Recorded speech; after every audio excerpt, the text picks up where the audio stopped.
তো আমি বলতে চাইতেছি 10টা প্রতিষ্ঠানের ভিতরে, হ্যাঁ, মিরপুরের প্রতিষ্ঠানটা বৃষ্টি হওয়ার একটু পরেই ছুটি ঘোষণা হয়ে যেত।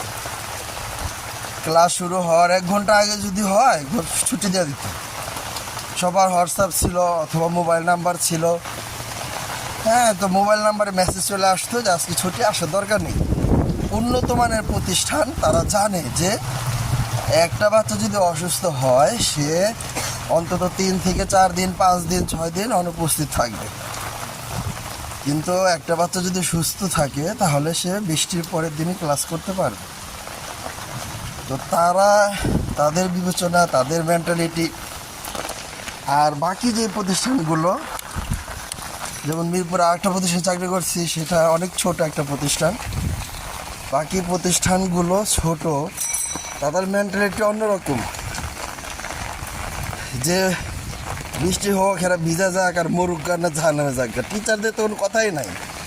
প্রাইভেট প্রতিষ্ঠানে টিচারদের সাথে একমাত্র পশুদের ভিতরে গাধার তুলনা হয়। গাধার যেমন 10 কেজি নিতে পারে, তাদেরকে 20 কেজি দেওয়া হয়।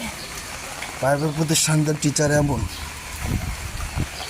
আমি সকাল থেকে বৃষ্টি বসেছিলাম, মাত্র 5 মিনিট বাকি, এমন সময় বাসা থেকে বের হয়েছি। যদিও আমার বাসা থেকে প্রতিষ্ঠানে আসতে, হেঁটে হেঁটে আসতে 7-8 মিনিট লাগে।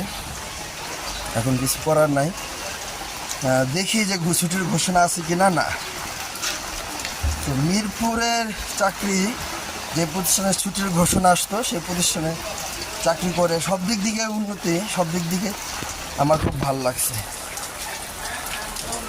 সেই প্রতিষ্ঠানের টিচার, ম্যানার্স, প্রতিষ্ঠানের নিয়মকানুন, মিটিং, সিদ্ধান্ত, হ্যাঁ, অভিজ্ঞ প্রতিষ্ঠান হওয়ার কারণে তারা অনেক আগায়।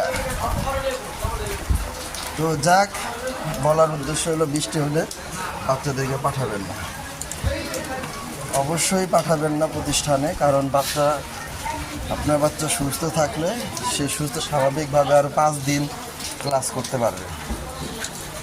কী দরকার তাকে বৃষ্টি বাদলের ভিতরে 1 দিন ক্লাসের জন্য এরকম হাই প্রকাশ করো।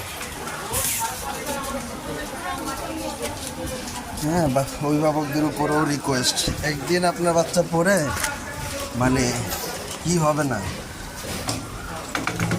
অনেক বড় আইনস্টাইন হয়ে যেতে পারবো না।